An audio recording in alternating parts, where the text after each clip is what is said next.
नमस्कार, दोपहर की नंबर 1 डिबेट में आपका स्वागत है। मैं हूं आपके साथ श्वेता श्रीवास्तव। 15 अगस्त को प्रधानमंत्री मोदी ने लाल किले की प्राचीर से सेक्युलर सिविल कोड का जिक्र किया था। इसके बाद कई पॉलिटिकल पार्टियां तिलमिला गईं। तुष्टीकरण के भ्रमजाल में फंसाकर वोट बटोरने वाली पार्टियों को झटका लगा था और अब इसको लेकर ऑल इंडिया मुस्लिम जमात भी सामने आ गया है। और आज की डिबेट में हम बात करेंगे सेक्युलर सिविल कोड की।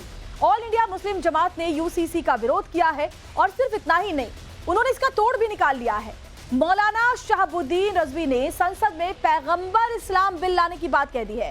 सिर्फ यही नहीं, असम में बाल विवाह रोकने के लिए हिमंता सरकार जो नया कानून लाई है, AIUDF उसके विरोध में भी उतर आई है। सरकार पर आरोप लगाए गए हैं कि वो एक खास समुदाय को टारगेट कर रही है। लेकिन सवाल यही है कि जो कानून समान अधिकार की सोच के साथ लाया जा रहा, इससे इन्हें दिक्कत क्या है। और बड़ी खबर आपको बताएं, क्योंकि तमाम जो खास मेहमानों का पैनल है हमारे साथ जुड़ेगा। लेकिन बहस की शुरुआत करने से पहले आपको मौलाना शहाबुद्दीन का बयान सुनवाते हैं। सेक्युलर सिविल कोड के विरोध में ऑल इंडिया मुस्लिम जमात मौलाना शहाबुद्दीन रजवी ने यूसीसी का विरोध किया है और कहा कि हम पैगंबर इस्लाम बिल लेकर आएंगे। शहाबुद्दीन रजवी ये भी कह रहे हैं कि मौलाना साहब उन्होंने ये भी कह दिया कि वो न केवल केंद्र के इस फैसले का विरोध कर रहे हैं, बल्कि जिन राज्यों में ये लागू हुआ है वो उसके भी खिलाफ हैं और अब इसके तोड़ में वो पैगंबर इस्लाम बिल लाने की तैयारी में हैं। भारत के प्रधानमंत्री ने लाल किले से सेकुलर सामान्य नागरिक संहिता का ऐलान किया है कि वो नाफिज किया जाएगा, तो हम इसको शरीयत में मुदाखलत समझते हैं। और कोई भी ऐसा, चाहे सेकुलर सामान्य नागरिक संहिता हो या गैर सेकुलर हो, कोई भी सामान्य नागरिक संहिता मुसलमानों को मंजूर नहीं है, इसलिए कि वो सीधे तौर पर शरीयत में मुदाखलत है। और चाहे राज्य सरकार काम करे या केंद्र की सरकार काम करे, तो वो जो भी शरीयत में मुदाखलत करेगा उसकी वो मुसलमान मंजूर नहीं करेगा। उत्तराखंड की गवर्नमेंट ने उसको पास किया है, मगर उसको हमने मुस्तरद कर दिया है। और ऐसे ही राज्य सरकारों के लिए यह भी कहा गया कि पैगंबर इस्लाम की शान में गुस्ताखी की गई, मगर उस पर क्यों कार्रवाई नहीं की गई। तो ऐसे कंडीशन में पैगंबर इस्लाम बिल लाया जाए। केंद्र सरकार पैगंबर इस्लाम बिल पास करे और राज्य की सरकारें अपने विधानसभा में भी पैगंबर इस्लाम बिल लाए, कानून बनाया जाए। राज्य सरकारों में के लिए यह कहा गया है मुस्लिम एजेंडे में कि पैगंबर इस्लाम सल्लल्लाहु ताला अलैहि वसल्लम की शान में गुस्ताखी की गई, मगर उस पर कोई कार्रवाई नहीं की गई। तो ऐसी कंडीशन में पैगंबर इस्लाम बिल लाया जाए, केंद्र सरकार पैगंबर इस्लाम बिल पास करे और राज्य की सरकारें भी अपनी विधानसभाओं में भी पैगंबर इस्लाम बिल लाए, कानून बना जाए। और सिर्फ इतना ही नहीं, बाल विवाह रोकने के लिए असम में जो नया कानून लाया गया है उसको लेकर भी सियासत तेज है। असम में नए निकाह बिल पर AIUDF ने सवाल उठाए और सीधे सीधे कह दिया कि एक समुदाय को टारगेट करना इसका मकसद है। नागपुर को खुश करना हिमंता का एजेंडा है, AIUDF की तरफ से ये कहा गया। दरअसल असम सरकार ने 22 अगस्त को विधानसभा में मुस्लिम marriage and divorce registration bill 2024 पेश किया। इसके तहत मुस्लिम समाज के लोगों की शादी और तलाक का रजिस्ट्रेशन करना जरूरी होगा। शादी और तलाक रजिस्ट्रार ऑफिस में रजिस्टर्ड होंगे। अब तक ये सब काजी किया करते थे। उसका सीधा सीधा मकसद है नाबालिग बच्चियों की शादी ना हो, उनकी भी एक उम्र तय हो ताकि छोटी बच्चियों की शादी ना कराई जा सके। बाल विवाह के खिलाफ यह कानून है, लेकिन इस पर भी राजनीति हो रही है। ये सिर्फ एक कम्युनिटी को टारगेट करना हमारे मुख्यमंत्री का मकसद है। वो सिर्फ मुसलमान को टारगेट करके RSS को, नागपुर वालों को खुश करना इनका एजेंडा है। उस एजेंडा के खिलाफ हम लड़ते रहेंगे। इंडिया में बसने वाले हर कास्ट कम्युनिटी, हर रिलीजन के लोगों को इंडिया के कॉन्स्टिट्यूशन ने पर्सनल लॉज के अंडर में जो इख्तियार दिया है, जो अधिकार और राइट्स दिया है, उसको हमारे मुख्यमंत्री खर्ब नहीं कर सकते, उसको मुख्यमंत्री उस पर अटैक नहीं कर सकते। लेकिन आसाम के मुख्यमंत्री आप लोग देख रहे हैं कि एक कम्युनिटी को टारगेट करके, मुसलमान को टारगेट करके हमेशा इस तरह की अनर्गल बातें करते जा रहे हैं और जो नए नए बिल ला रहे हैं। तो आपने अब तक पूरा मामला समझ लिया होगा। ऐसे में आज की बहस के बड़े सवाल क्या हैं वो आपको बताते हैं। तो सवाल यह है कि जब देश सेक्युलर है तो मुस्लिम एजेंडा की बात क्यों कही जा रही है, सबसे अहम सवाल ये है। इसके अलावा सवाल ये भी उठ रहा है कि समान नागरिक संहिता को लेकर इतना बवाल क्यों मचा हुआ है, और साथ ही पैगंबर इस्लाम बिल की जो बात की जा रही है इसका मोटिव क्या है, और अगर बाल विवाह पर रोक लग रही है तो इससे किसी को क्या दिक्कत हो सकती है, ये भी समझ से परे है। सवाल ये भी है कि सियासी पार्टियों को शादी के सरकारी रजिस्ट्रेशन से प्रॉब्लम क्यों है, ये भी समझना जरूरी है। और देखिए, खास मेहमानों का बड़ा पैनल हमारे साथ जुड़ा हुआ है। विनोद बंसल हमारे साथ प्रवक्ता VHP जुड़े हुए हैं, स्वागत है आपका विनोद जी टाइम्स नाउ भारत पर। प्रमोद स्वामी हमारे साथ राजनीतिक विश्लेषक जुड़े हैं, आपका भी स्वागत है। संतोष कुमार राजनीतिक विश्लेषक हमारे साथ जुड़े हैं। सर, आपका भी स्वागत है। इसके अलावा डॉक्टर वरुण पुरोहित, नेता कांग्रेस, हमारे साथ जुड़े हैं। स्वागत है आपका। हाजी मेहरुद्दीन रंगरेज जुड़े हुए, प्रवक्ता AIMIM के, आपका स्वागत है। और फाजिल अहमद, मुस्लिम स्कॉलर, हमारे साथ जुड़े हुए हैं। सबसे पहले मैं हाजी मेहरुद्दीन रंगरेज साहब आपसे ही सवाल ये पूछना चाहूंगी कि एक बात बताइए, सेक्युलर सिविल कोड, सेक्युलर शब्द की तो बात आप हमेशा करते हैं, फिर इससे परेशानी क्या है? कोई ऐसा कानून जो कि सेक्युलर हो, उससे क्या दिक्कत है? देखिए, हमारे देश में सेक्युलर कानून है और सब संविधान के अनुसार चलते हैं। ये तो सरकार बार बार इस तरीके का प्रोपेगेंडा और उनका IT सेल का जो पूरा प्रोपेगेंडा नैरेटिव है वो बनाया जाता है कि किसी तरीके से मुसलमानों को टारगेट किया जाए, बार बार मुसलमानों को दिखाया जाए कि आपको जिस बात में, जिस कोड में सेक्युलर शब्द का जिक्र हो, उसमें आपको क्यों लगता है कि मुसलमानों को टारगेट किया जा रहा है? नहीं, आप हमारे पर्सनल जो हमारे अधिकार हैं उनमें आप सरकार दखलंदाजी, तो हमारे आर्टिकल 25, 26, 29 मिला हुआ है कि हमारे धर्म को फॉलो कर सकते हैं। रंगरेज साहब, आपकी आवाज बहुत साफ नहीं आ पा रही है, मुझे लग रहा है कुछ तकनीकी खराबी है इसकी वजह से। मैं विनोद बंसल सर का रुख करती हूँ, फिर आपके पास आती हूँ, आपकी आवाज थोड़ा चेक कर लेते हैं हम। तब तक विनोद बंसल साहब, वही सवाल मैं समझना चाहती हूँ कि बार बार ये बात होती है सेक्युलरिज्म की। अगर सेक्युलर हो कोई कानून जिसमें हर धर्म के लिए एक जैसा कानून हो, क्योंकि बदलते वक्त के साथ आपको भी बदलने की जरूरत होती है, और पहले हर धर्म में हमने ऐसा देखा भी है कि कुरीतियों को दूर किया गया है, आगे बढ़ा गया है। लेकिन ऐसा लगता है कि हर एक बात यहां पर हमारे देश में घूम फिरकर मुस्लिमों के टारगेट करने के आरोप पर आकर रुक जाती है। जब प्रधानमंत्री सेक्युलर सिविल कोड की बात कहते हैं, उसमें कैसे मुस्लिमों के टारगेट करने की बात सामने आएगी? ये बिल्कुल ठीक बात है। देखिए, अभी जब ये बात करते हैं कि पैगंबर मोहम्मद बिल लाएंगे, तो वो तो उस पर कोई आपत्ति नहीं है, वो तो संविधान सम्मत लग रहा है इनको। अब ये कहते हैं कि नहीं, हमें तो जो ना अपने जो पैगंबर की शान में गुस्ताखी के खिलाफ बिल आना चाहिए, उसमें इनको दिक्कत नहीं है, वो तो संविधान सम्मत लगता है इनको। आप देखिए, संविधान सम्मत वो भी लगता है कि बेटियों के साथ में व्यभिचार किया जाए। संविधान सम्मत इनको ये भी लगता है कि छोटी उम्र में बच्चियों की शादी कर दी जाए। संविधान सम्मत इनको ये भी लगता है कि आखिरकार महिलाओं को उनके दत्तक का अधिकार नहीं मिलना चाहिए।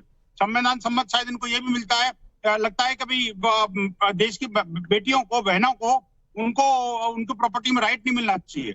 संविधान सम्मत इनको ये भी लगता है कि हमेशा इस्लामिक जिहादी फोर्सेस, यानी जो शौहर है, वो हमेशा पत्नी का और जो उनकी बीवी है उसका दमन करता रहे, उसका उत्पीड़न करता रहे, उनको काले बोरे में कैद करता रहे, उनको हलाला की मानसिकता के साथ में जकड़ करके रखा जाए, उनको व्यभिचारी बनाकर व्यभिचार के लिए प्रेरित किया जाए। ये सब चीजें इनको अच्छी लगती हैं, ये संविधान सम्मत लगती हैं। जबकि आप देखिए कि असम जैसा मुख्यमंत्री, मैं कहता हूं इनको कृतज्ञ होना चाहिए सारे पैनलिस्टों को आज की डेट में, उन्होंने जो बिल अभी लाए हैं उसके माध्यम से उन्होंने बाल अधिकार संरक्षण कानून को जो और मजबूत किया है। उन्होंने कहा है कि बेटियों का छोटी उम्र में शादी करने से जिस तरह से बच्चे पैदा होते हैं, उनके किसी को एतराज नहीं होना चाहिए। फिर से चाहे वो बच्ची किसी भी धर्म की हो, उसका अधिकार है कि वो पढ़े, आगे बढ़े, और एक जो सही उम्र होती है शादी की, वहां पर आकर शादी की जाए, ना कि बाल विवाह किया जाए। अब हम किस सदी में जी रहे हैं, इस बात को भी समझना जरूरी है। फाजिल अहमद साहब, मैं आपके पास आऊंगी। संविधान में UCC के बारे में लिखा है कि अनुच्छेद 44 के भाग 4 में इस बात का जिक्र है कि देश भर में UCC लागू कराने का प्रयास राज्य करेंगे। तो एक बात बताइए, क्या संविधान को नहीं माना जाएगा? क्या एक लोकतांत्रिक देश में अलग कानून की जरूरत महसूस की जाती रहेगी हमेशा के लिए? क्या हर धर्म के लिए समान कानून नहीं होने चाहिए? आप भी ये मानते हैं? देखिए, ये जो बार बार प्रोपेगेंडा चलता है ना देश के अंदर, बाल विवाह अधिनियम लागू नहीं है देश में, बिल्कुल है। पहले ही, आज से कितने साल पहले बाल विवाह अधिनियम पूरा केंद्र सरकार के द्वारा पास किया हुआ कानून है। अरे इस्लामिक जिहादी बच्चों को उठा के ले जाते हैं ना अभी भी। आप बताइए ना फाजिल अहमद साहब, वो अरब के मुद्दे आकर के अभी अगली बात बताएंगे, अपने हरम का हिस्सा बनाते हैं। आपको पता है अभी भी असम के अंदर छोटी-छोटी श्वेता जी, अब आप नहीं बोलेंगी, ठीक है? विनोद जी, उनको पहले बात पूरी कर लेने देते हैं, फिर मैं आपसे जवाब देती हूँ। विनोद जी, एक बार, अभी डिबेट शुरू हुई है, पहले सबको अपनी बात रख लेने दीजिए, फिर हम बहस पे आएंगे। फाजिल जी, आप बोले अपनी बात। कितना मिर्ची लगेगी बता रहे हैं आपको। फाजिल जी, आप अपनी बात मैं इसलिए बता रहा हूँ। दहेज निरोधक अधिनियम बना देश में, दहेज निरोधक अधिनियम बना देश में, फिर भी सनातन समाज के लोग दहेज खुल के दे रहे, कहते हम संविधान को नहीं मानते, तिलक ले रहे। 1 रुपया लीजिए चाहे 1 करोड़ लीजिए, अपराध होता है।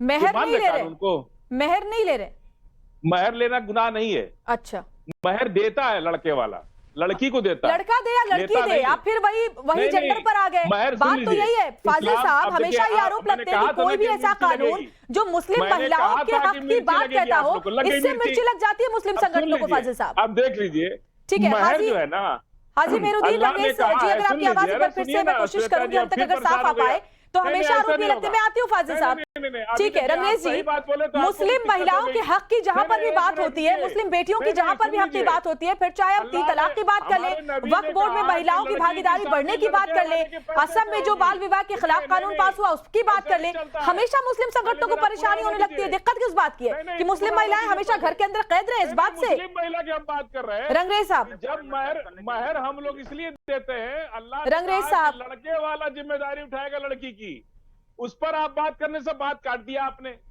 आप जो है तिलक लेती हैं या देती हैं तो 1 रुपया लो चाहे 1 करोड़ लो, बिल्कुल वो कानूनन गलत है। और जब भी ऐसी बातें सामने, सुनिए मेरी बात सुनिए, जो भी कानूनन गलत है संविधान के मुताबिक उस पर कार्रवाई होती है, फिर चाहे वो बाल विवाह हो, चाहे वो दहेज हो। और दहेज की वजह से अगर कोई अपराध होता है तो उस पर भी कार्रवाई होती है। कम से कम इस बात को स्वीकार तो करते हैं ना हम, कम से कम कानून को स्वीकार तो करते हैं, उसे खारिज नहीं करते कि हम ये मानेंगे ही नहीं। रंगरेज साहब, आपसे जो सवाल किया था उसका जवाब दीजिए। ठीक है, हो गया फाजिल अहमद, समझ गए मैं आपकी बात। रंगरेज जी,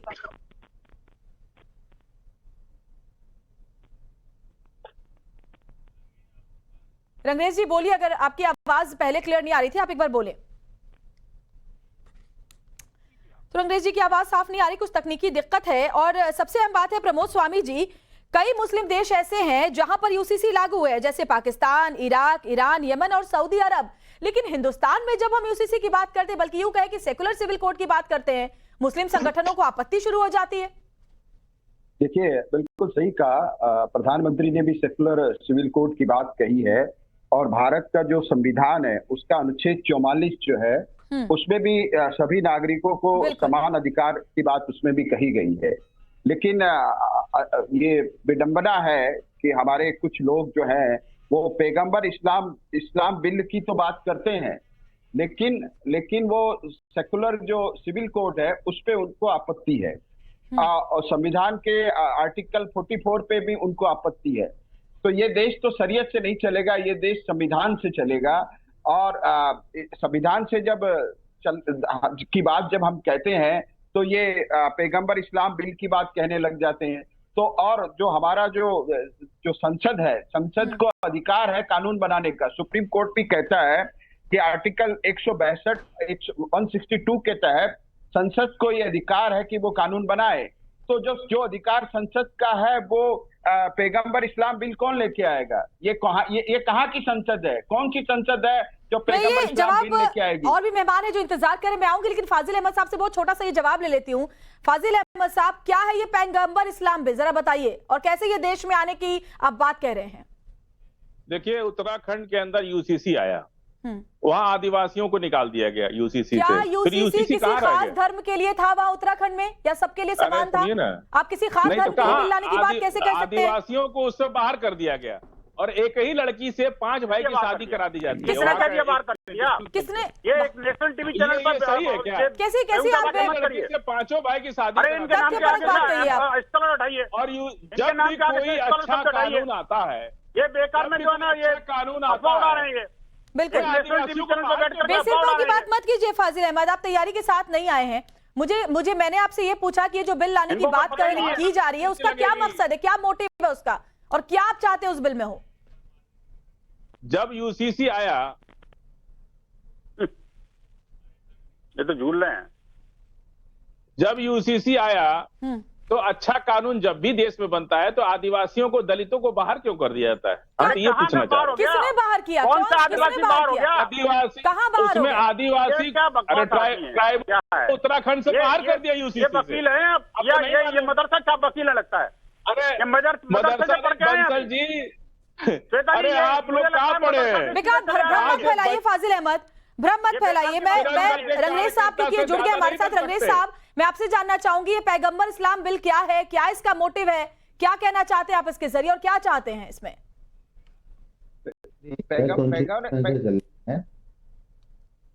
पैगंबर इस्लाम बिल कौन लेके आएगा? कौन सी राज्य सरकार लेके आएगी, जरा बताएं। कोई नहीं लेकर आएगा, इसकी मांग की गई है इसकी मांग की गई है, हमने अभी अपनी रिपोर्ट में दिखाया भी और मैं आपको बता भी देती हूँ कि किसने मांग की है। दरअसल ऑल इंडिया मुस्लिम जमात के जो अध्यक्ष है शाहबुद्दीन, उन्होंने ये मांग की है कि हम पैगंबर इस्लाम बिल लेकर के आएंगे और उसकी मांग करते हैं।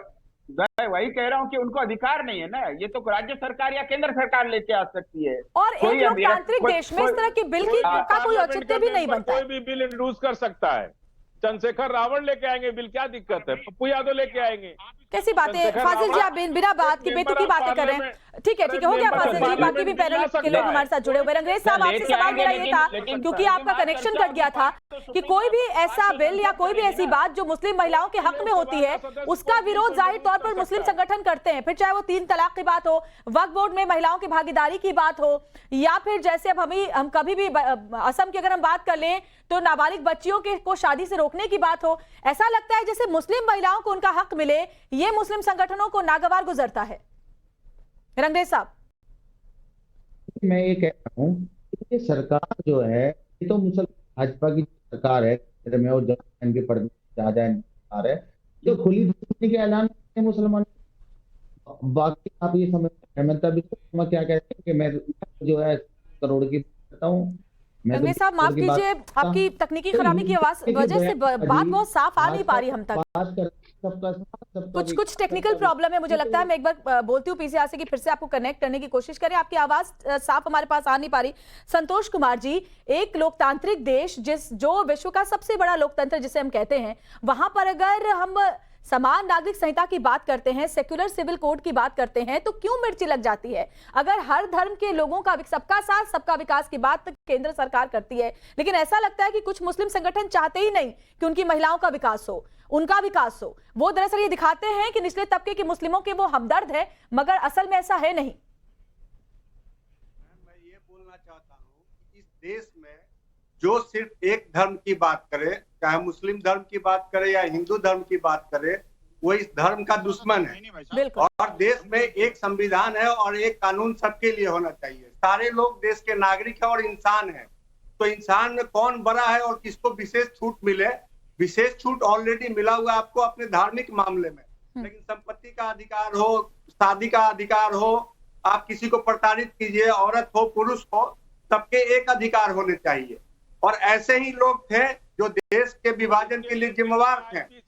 आज जितने भी मुस्लिम के नेता बने हुए हैं, ऐसी ही मानसिकता थी कि वो मुस्लिम की चिंता करते थे, मुस्लिम की चिंता करते थे। मैं खास करके अपने मुस्लिम भाइयों से अपील करना चाहता हूँ कि आप इस देश के वैसे ही नागरिक हैं जैसे कि संतोष कुमार नागरिक है, सब नागरिक है। आपका इस देश में उतना ही हक है जितना मेरा हक है। लेकिन प्लीज मुसलमान के नाम पे आप राजनीति करना बंद कीजिए, और उन हिंदू नेताओं से भी जो हिंदू के नेता बनते हैं। देश का एक कानून होना चाहिए, और ये बड़ी खतरनाक धर्म के लिए समान होना चाहिए। वो जेंडर से रहित हो, वो धर्म से रहित हो, वो जाति से रहित हो, ये बहुत जरूरी है। डॉक्टर वरुण पुरोहित हमारे साथ जुड़े हुए हैं, ऐसा ही होना चाहिए। बिल्कुल डॉक्टर, बहुत अच्छी बात आपने संतोष जी कही है। बिल्कुल बहुत अच्छी आपने बात कही है। डॉक्टर वरुण, आपका क्या मानना है? क्या वोट बैंक की राजनीति इतनी जरूरी है? क्या लोकतांत्रिक व्यवस्था से ज्यादा जरूरी धर्म की राजनीति है? क्या आप भी मानते हैं कि सेक्युलर सिविल कोड नहीं होना चाहिए? और एक इम्पोर्टेंट बात मैं बोलना चाहूंगा, यही मानसिकता थी कि हिंदुस्तान और पाकिस्तान बना। तो जो इनके पूर्वज, बिल्कुल मैं समझ गई संतोष जी। डॉक्टर वरुण, आप बोले। प्रेमी थे, उनको देश से लगाव था, तो इस देश में रह गए। डॉक्टर वरुण, धार्मिक वरुण जी इनको चुप तो करो आप, समझ में नहीं आ रही। संतोष जी मैं समझ गई, बहुत अच्छी बात आपने कही है। वरुण जी, आपका हक बनता है, लेकिन हिंदू मुसलमान श्वेता जी, देश के अंदर लोकतांत्रिक राजनीतिक व्यवस्था है और कांग्रेस पार्टी उसी में विश्वास करती है। आप कोई भी बदलाव लाएं, आपने एक बहुत अच्छे शब्द का प्रयोग किया था शुरू में, किसी का ध्यान नहीं किया, कुरीतियां, सामाजिक कुरीतियां। कहीं सामाजिक कुरीतियां हैं तो उसको हमको, क्योंकि हमारी सोसाइटी प्रोग्रेसिव डायनामिक है, कुरीतियों को दूर करना हमारा फर्ज है। जैसे जैसे आगे बढ़े, हमारा समाज आगे बढ़े, कुरीतियों को पीछे छोड़ते जाए। जैसे सती प्रथा थी तो धीरे धीरे कानून आए, उसको धीरे धीरे यही बात मैं भी कह रही थी अपन। हाँ, वो इसलिए मैंने कहा हर धर्म में होना चाहिए ना। क्या बदलाव किसी खास धर्म में हो? वक्त के साथ हर धर्म को बदलना पड़ता है और स्वीकार करना पड़ता है। यूसीसी जो है हिंदुओं के लिए तो मोटा मोटी लागू हुई है देश के अंदर। बिल्कुल यूसीसी में हिंदुओं, ये जो सेक्युलर शब्द, इनका 10 साल तक तो सेक्युलर शब्द को नहीं बोल पाए थे। यूसीसी कर रहे थे। 4 जून के बाद जब इनको सेटबैक लगा चुनाव में, तो सेक्युलर शब्द याद आने लग गया।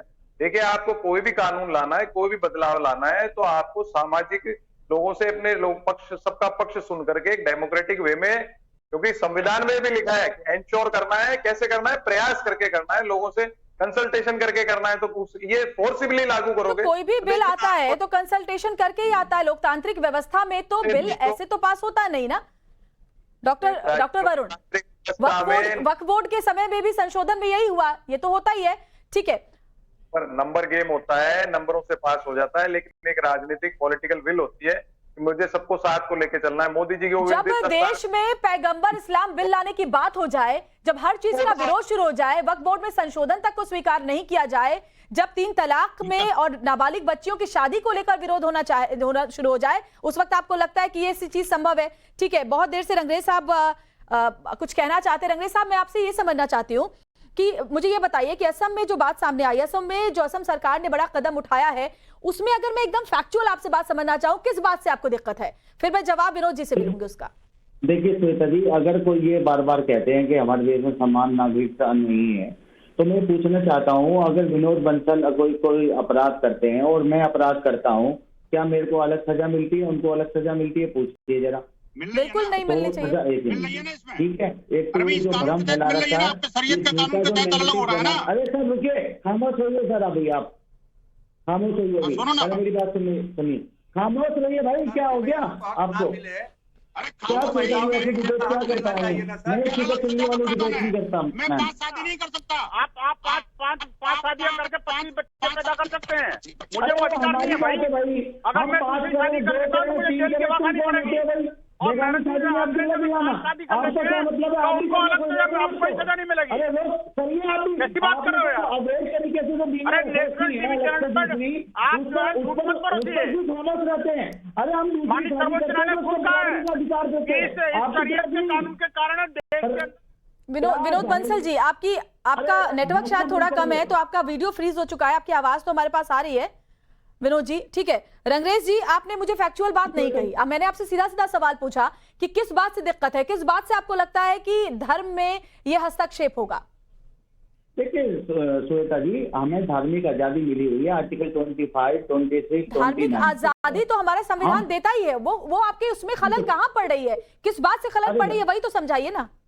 मैं कह रहा हूँ ना, ये सरकार जहाँ भाजपा की सरकार है, आप देखिए, बुलडोजर का न्याय हो, एनकाउंटर का न्याय हो, आपके लोगों को जो फर्जी केसों में लगा के जेलों में डालने का न्याय हो, और ये सरकार, पूरी सरकार मुसलमानों से खुलेआम दुश्मनी का ऐलान कर चुकी है। कैसी बातें आप कर रहे हैं? देखिए, बिल्कुल नहीं, ये भ्रम फैलाने की कोशिश नहीं करें, ऐसा बिल्कुल भी नहीं। ऐसा होता तो 3 तलाक नहीं आता, ऐसा होता तो वक्फ बोर्ड में संशोधन की बात नहीं होती, ऐसा होता तो नाबालिग बच्चियों के लिए असम में कानून नहीं आता। ठीक है, प्रमोद स्वामी जी कुछ कहना चाहते हैं। प्रमोद जी बोले।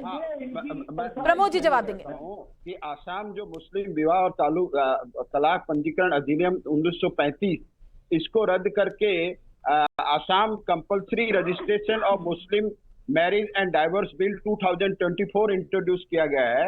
इसके तहत जो काजी व्यवस्था थी, पहले क्या करते थे, 90 काजी थे जो सरकारी जो विवाह का जो रजिस्ट्रेशन करते थे और उनको मान्यता प्राप्त थी। तो वो लोग क्या करते थे, माइनर लड़कियों का वो लोग विवाह करा देते थे, जो नाबालिग लड़कियों का वो विवाह करवा देते।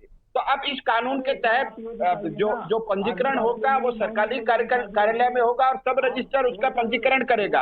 और ये जम्मू कश्मीर में भी सरकारी कार्यालय में होता है और ये केरल में भी सरकारी कार्यालय में होता है। तो सरकारी कार्यालय में आपको दिक्कत क्या है? यही मेरा भी सवाल है कि सरकारी कार्यालय में रजिस्ट्रेशन करवाने से दिक्कत क्यों है? फाजिल अहमद बताइए जरा। अरे बाल विवाह जो है सिर्फ मुसलमानों में होता है, सब में होता है, जहां पूरे देश में ये प्रथा है। और सिविल कोड का मतलब ही यही है ना, बनने के बाद काफी इसकी संख्या कम हुई है। सेक्युलर सिविल कोड का मतलब ही यही है कि जहां वहां गलत है। हमको तो कोई एतराज नहीं, आपको क्यों एतराज है? जब पूरे देश में जब बाल विवाह अधिनियम लागू है, फिर नया शगुफा और हिंदू नया शगुफा नहीं है। असम में क्या हो रहा था आपको पता है? मैं आंकड़े रखूं आपके सामने, उतना वक्त नहीं है, आपको भी सच्चाई पता है। हिंदू शादी जो घरों में होती है उसका रजिस्ट्रेशन होता है, उसका भी तो रजिस्ट्रेशन होना चाहिए। कहा, सुनिए मेरी बात, नाबालिग की शादी हर धर्म में, हिंदू धर्म में भी मना है, जहां भी नाबालिगों की शादी होती है वहां कार्रवाई होती है। मुसलमान क्यों है? नाबालिग शादी करता है, आईपीसी सीआरपीसी लागू होती है कि नहीं होती उस पर? बाल विवाह अधिनियम लागू होता है कि नहीं होता? तो ये बता दीजिए। रजिस्ट्रेशन करवाने में दिक्कत क्या? आपसे सवाल ये फाजिल साहब, फिर नहीं, हम रजिस्ट्रेशन करेंगे करवाने में हिंदू दिक्कत क्या लड़कियों है? की शादी, नहीं तो हिंदू लड़कियों की शादी का रजिस्ट्रेशन कराने में क्या दिक्कत? ज्यादा हो जाए, किसी का बिल्कुल। कम हो जाए, तो हिंदू लड़की उचित का नहीं है। जो घरों में शादियां होती हैं, ठीक है, उसका कोई संतोष जी रजिस्ट्रेशन जवाब नहीं दे रहे हैं। होता। संतोष बताएं। उनका रजिस्ट्रेशन करने में क्या सर, दिक्कत? मैं बिल्कुल ये दिक्कत बोल रहा नहीं है, हूं इसीलिए तो सेक्युलर कि सिविल धर्म कोड है कि सबके लिए एक समान हो। मैं ये संतोष जी सर, ठीक है, प्लीज। मैं आती हूँ, वरुण जी आपके पास आती हूँ। संतोष जी मैं अपनी बात ये पूरी बोल रहा करें। हूँ कि धर्म के आधार पे किसी को ज्यादा हक मिल जाए, किसी को कम हक मिल जाए, ये कहाँ का न्याय है? धर्म का मतलब है कि आपको धार्मिक आजादी मिले, आपकी पूजा पद्धति की आजादी मिले, आप किस तरीके से करते हैं वो, लेकिन धर्म के आधार पे आपको कोई स्पेशल हक मिल जाए, किसी का हक कम मिल जाए, किसी बच्चे का के साथ जुल्म हो जाए, तो ये कहाँ का न्याय है? और दूसरा बात, मैं आप लोग से हाथ जोड़ के विनती करता हूँ कि धर्म की लड़ाई लड़ने वाले इस देश के दुश्मन हैं, चाहे हिंदू धर्म के ठेकेदार हो या मुस्लिम धर्म के ठेकेदार हो। मिल रहा है, ये देश है है और एक कानून होना चाहिए। ये बहुत देर हो गया है और बहुत जल्द ये आना चाहिए और इस पे डिबेट का जरूरत नहीं है। और सरकार किसी के धार्मिक मामले में हस्तक्षेप नहीं कर रही है, लेकिन सरकार जिन लड़कियों का कोई सहारा नहीं है कि इस देश के हर नागरिक कहाँ से कहाँ फाजिल साहब, आप कहाँ से कहाँ डाइवर्ट करें बात को? मुद्दे पर रहिए, मुद्दे पर रहिए, टॉपिक मत ही चेंज कीजिए। आपसे सीधा सवाल पूछा कि रजिस्ट्रेशन दिक्कत क्या है, उसका जवाब आप दे नहीं पाए और कहाँ से कहाँ बात को ले जा रहे हैं। हमारे देश में ऐसे धर्म में जिसका कोई जानता ही नहीं, शादी कर सकते। आप सिंपल ये बात बता ही नहीं पा रहे कि बाल विवाह से दिक्कत क्या है। ठीक है विनोद बंसल साहब, मुझे ये समझ नहीं आता कि आखिर बाल विवाह का विरोध होने से दिक्कत क्या है? शादियों का अगर रजिस्ट्रेशन करवाना पड़े तो इस बात से दिक्कत क्या है? क्या तकलीफ है? जब आप मान रहे हैं कि संविधान सभी धर्मों को एक जैसा इजाजत देता है, तो फिर परेशानी क्यों है अगर आप ये मान ही रहे हैं कि नहीं हो रही नाबालिग बच्चियों की शादी?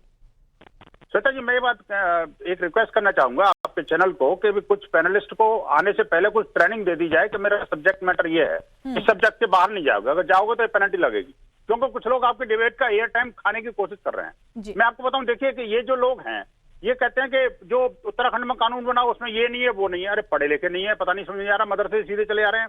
दूसरी बात ये कह रहे हैं कि भाई बाल विवाह विरोधी कानून है, दहेज हत्या वाली कानून है। अरे भाई दहेज हत्या वाला कानून हो, दहेज विरोधी कानून हो या बाल विवाह विरोधी कानून हो, उस कानून का हिंदू समाज ने विरोध किया क्या? नहीं। आप क्यों विरोध कर रहे हैं इसको? तीसरी बात ये, अगर ये कानून सख्ती से लागू किया होता, मुस्लिम नेता, मुस्लिम उलेमा और मौलवी और जो काजी हैं उनको ठीक तरह से उस कानून का पालन करना आता, तो आखिरकार ये स्थिति क्यों पैदा होती? भाई असम के अंदर नया कानून क्यों लाना पड़ता? और 90 साल पुराने जो ब्रिटिश कालीन कानून है उसको समाप्त करने के लिए जो सरकार ने पहल की है, मुझे लगता है इसका स्वागत करना चाहिए था। ये स्वागत करने के बजाय उसका विरोध करके ये अपनी मानसिकता को दर्शा रहे हैं। ये देश विरोधी मानसिकता है, महिला विरोधी मानसिकता है, बच्चा विरोधी मानसिकता है और प्रगति विरोधी मानसिकता है। मैं सीधा सीधा कहता हूँ श्वेता जी, देखिए मुझे बताइए कि इस कानून के माध्यम से क्या होने वाला है? इसके माध्यम से काजी और मुल्लों का जो महिलाओं के साथ अपराध करने की जो प्रवृत्ति, इसके माध्यम से काजी सिस्टम खत्म हो जाएगा, बहु विवाह पर अंकुश लगेगा, बाल विवाह, बहु विवाह। बिल्कुल, बहुत ही वाजिब सवाल आपने उठाया है विनोद बंसल साहब। मैं आती हूँ आपके पास, डॉक्टर वरुण के पास मैं एक बार रुक कर लूंगी, बहुत देर से वो कुछ कहना भी चाहते हैं। डॉक्टर वरुण, बहुत ही बड़ी विडंबना है कि अगर कोई भी ऐसा कानून जो हर धर्म को समान कानूनी हक देने के पक्ष में हो, उसका विरोध सिर्फ इसलिए क्योंकि कुछ खास संगठन ये नहीं चाहते कि महिलाओं को उनका हक मिले, वो नहीं चाहते कि उनकी जो शरीयत के हिसाब से देश को चलाने की उनकी मंशा है उसमें कोई खलल पड़े, और साथ ही गरीब मुस्लिमों को दबाने की जो उनकी सदियों से चली आ रही प्रैक्टिस है उसमें कोई पाबंदी लगे। श्वेता जी, मैं कहना चाह रहा था, मैरिज जैसे हिंदुओं की बात आई, हिंदुओं के लिए जैसे राजस्थान में सर्कुलर निकाला था अशोक गहलोत जी की पिछली सरकार ने, इससे पहले कि मैरिज रजिस्टर होनी चाहिए। सुप्रीम कोर्ट का भी 2006 का एक जजमेंट था कि मैंडेटरी होनी चाहिए marriage registration irrespective of religion, लेकिन पर्सनल लॉज में वो नहीं है। तो पर्सनल लॉज है उसमें आपके मैंडेटरी नहीं है। अब जैसे आर्य समाज की मैरिज राजस्थान हाईकोर्ट ने राजस्थान में अलाउ नहीं कर रखा, आर्य समाज के मैरिजेस पहले सर्टिफिकेट बना लेते लोग, तो धीरे धीरे मैंने कहा ना प्रोग्रेसिव डायनेमिक सोसाइटी है। तो फिर ये हर धर्म में होना चाहिए ना वरुण जी, फिर तो ये हर धर्म में होना चाहिए ना। देखिए मैंने शुरू में यही बात कही थी कि हर धर्म ने सामाजिक कुरीतियों का विरोध किया है, वक्त के साथ बदले। अगर हम सती प्रथा की खत्म करने की बात करें, हम बाल विवाह की बात करें, हम बहु विवाह की बात करें, दहेज प्रथा की बात करें, तो चीजें बदली हैं। लेकिन ऐसा क्यों होता है कि मुस्लिम धर्म के जो कट्टरपंथी मौलाना है उनको इस बात से मिर्ची लग जाती है कि उनकी धार्मिक आजादी जो कि उनकी मानसिकता के हिसाब से सही है, उसमें उनको कोई भी दिक्कत नजर आती है, कोई बदलाव नजर आता है तो वो उसमें एक्सेप्ट करने के लिए तैयार नहीं होते, राजी नहीं होते। फाजिल साहब श्वेता जी, मैं ऐड कर देखिए श्वेता जी, ठीक है जो ठीक है, एक कुरीतियां मिनट, थीं, डॉक्टर वरुण कुछ इस्लाम कहना जो चाह रहे है थे। वो फाजिल साहब माफ करिए, सबसे बात- डॉक्टर वरुण कुछ कहना चाह रहे थे, जी। उनके सेंटेंस पूरा होने थे। डॉक्टर वरुण मैं ये कह रहा हूँ कि मैंने कहा बार बार कहा कंसल्टेशन से सब पक्षों से अगर डिस्कशन करके सामाजिक कुरीतियों को हटाने की बात की जाए, संवादहीनता जहाँ होती है ना, वहाँ अराजकता आक्रोश पैदा तो होती है। संवाद का मतलब है दो तरफा। डॉक्टर वरुण नहीं, समझिए, संवाद का मतलब है दो तरफा, लेकिन एक तरफ का, एक पक्ष का अगर जो रोल है वो सामने आएगा ही नहीं तो कैसे संवाद हो? संवाद तो दो तरफा होती है। और हमारे देश की तो अच्छी बात यही है कि हर चीज में लोकतांत्रिक व्यवस्था है और उसके जरिए ही कोई कानून या फिर कोई बिल आगे बढ़ता है। फाजिल अहमद, विनोद बंसल जी ने बहुत अच्छा सवाल पूछा कि आपको क्या दिक्कत है? मैं ये कह रहा हूं दिक्कत ये है जब हिंदू का रजिस्ट्रेशन हो तो क्या दिक्कत? कहाँ नहीं हिंदू हो रहा घरों में रजिस्ट्रेशन? लोग रजिस्ट्रेशन करवा रहे हैं।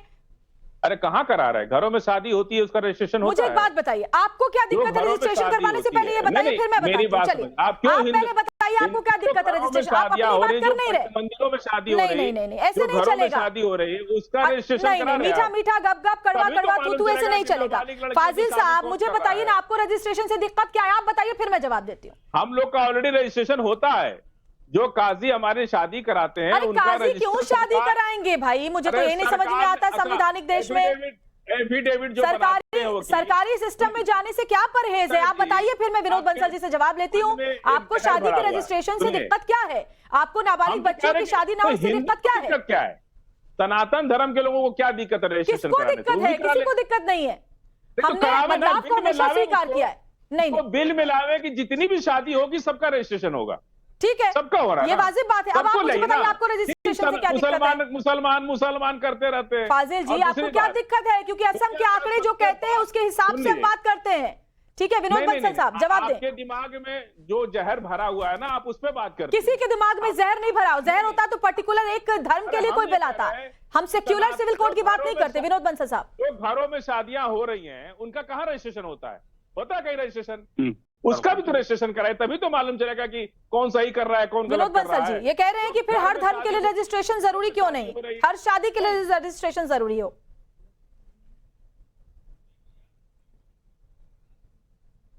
श्वेता जी मुझे पूछा क्या?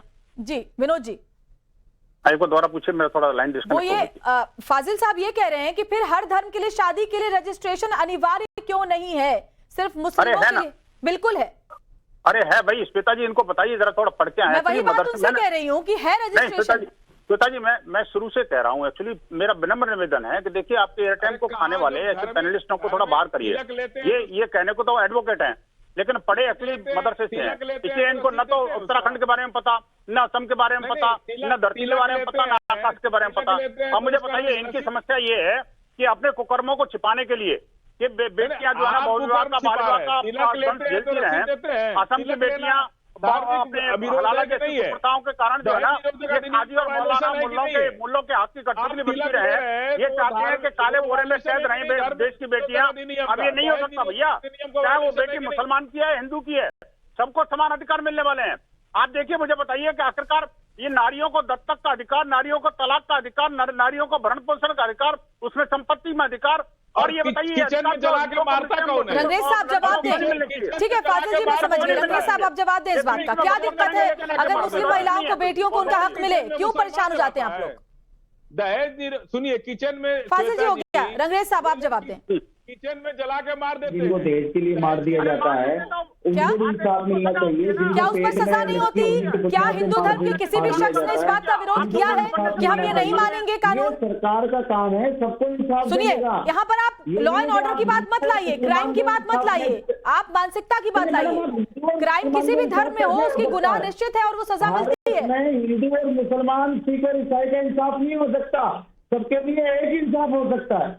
बिल्कुल होगा, और वही बात तो कही जा रही है, सेक्युलर सिविल कोड सबके लिए समान। भाजपा के जहाँ राज्यों में उनकी सरकार है वहाँ पर महिला अपराध में नंबर 1 है, यूपी नंबर 1 है महिला अपराध में। अरे क्या वहाँ कार्रवाई नहीं हो रही? जहाँ पर अपराध होते हैं वहाँ सजा होती है। अपराध किसी भी राज्य में हो, किसी भी शहर में हो, सजा हर जगह मुकर्रर होती है। अरे भाई, आसाम सरकार ने बेटियों की सुरक्षा के लिए तो कानून बनाया है।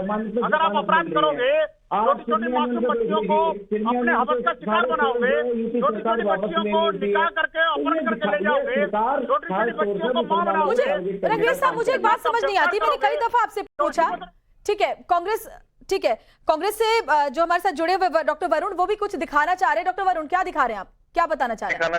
Rajasthan compulsory registration of marriage act 2009, मैंने अपना राजस्थान में कंपलसरी है मैरिजेस, और जो देश के अंदर मैंने सामाजिक कुरीतियां, जैसे धर्म बार बार कहते हैं, हिंदू धर्म नहीं है कि बार बार हिंदुओं को सब हिंदू धर्म नहीं, हिंदू रिलीजन नहीं है। रिलीजन वर्ड जो लाए थे ब्रिटिशर्स लाए थे, हमारी फिलोसफी है।